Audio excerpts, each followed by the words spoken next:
Consideration of Her Honour the Lieutenant Governor's speech. Mr. Connolly. The Honourable Member for Calgary-Hawkwood.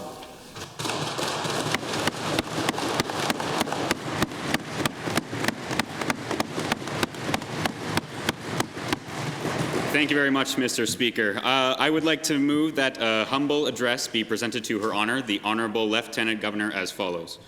To Her Honour, the Honourable Lois Mitchell, CM AOE, the Lieutenant Governor of the Province of Alberta. We, Her Majesty's most dutiful and loyal subjects, the Legislative Assembly, now assembled, beg leave to thank Your Honour for the gracious speech Your Honour has been pleased to address to us at the opening of the present session.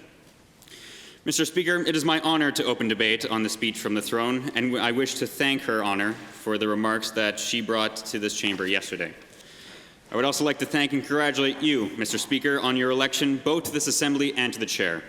I trust that you will be a good and fair arbiter of the proceedings here.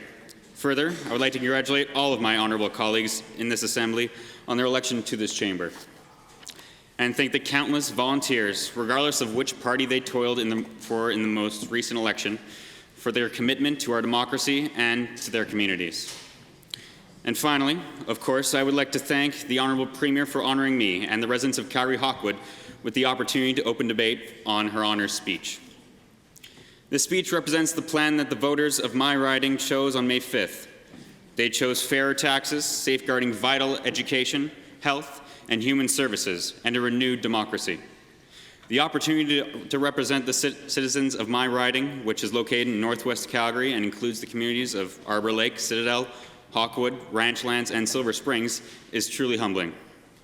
I'm excited to get to work with the Premier to implement the fresh start so many residents of these communities hope for when they cast their ballots. Calgary-Hawkwood is a riding that represents so much of what Alberta is, and why people from all over the world flock to our province to join our communities and pursue their dreams with relentless optimism. The communities in my riding are relatively new. The oldest was only developed in 1972, but they have come to be remarkable, vibrant places where a diverse range of people from all walks of life make their homes. Much like our incredible province, my riding has grown quickly, and its residents worked in a wide range of industries. With the Bow River forming the southern border and the scenic nature of the foothills in which it is nestled, it is no surprise that people are drawn to the natural beauty of this place and the wonderful green spaces and parks that have grown alongside its communities. Despite the hopeful, optimistic, and entrepreneurial spirit of the people of Calgary-Hawkwood, the residents of my riding understand that our communities and our province face real challenges that our government is tackling in a straightforward and steadfast way. So many in my riding understand that the priorities laid out in Her Honour's speech are vital to the health and vitality of our province. They hope for better health care for all of us, for a society that takes care of its most vulnerable citizens, and for a diversified and stable economy that benefits all of us. They also know and believe that you should be safe from discrimination and violence, regardless of who you are and who you love. It is an honor, Mr. Speaker, to rise today as one of the first openly LGBTQ+ MLAs.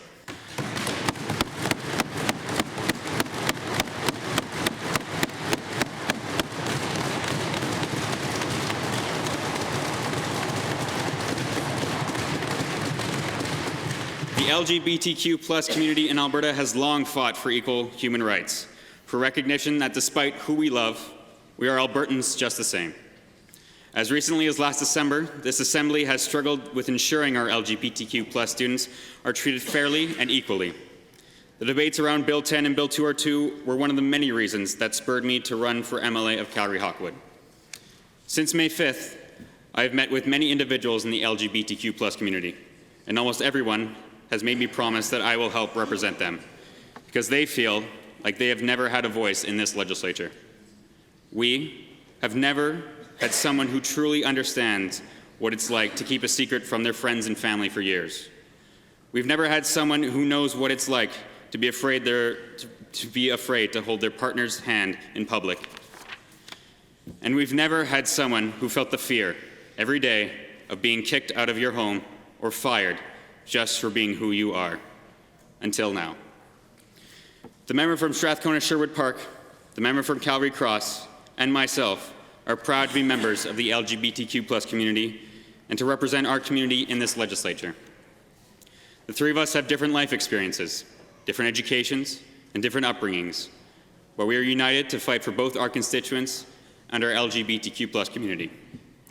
It was truly overwhelming to march alongside them with our incredible caucus of LGBT allies in Edmonton's Pride Parade earlier this month.